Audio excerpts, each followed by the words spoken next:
Hello everyone, welcome to the module 3, which is officially the step 3 of the Power BI development lifecycle. It is called architecting data models. So we are going to deal with more on data modeling. We're going to understand what exactly is data model, and we're going to define relationship between the tables. So we're going to jump into many other concepts within data model.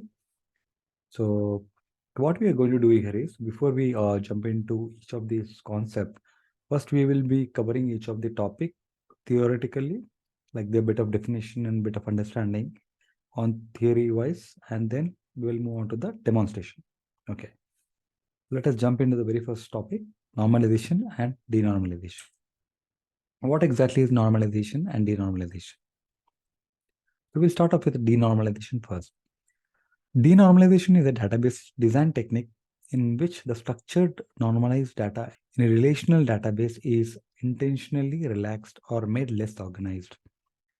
So basically what we are doing here is we are trying to make the structure, so denormalization is like adding a bit of messiness back into a tidy database.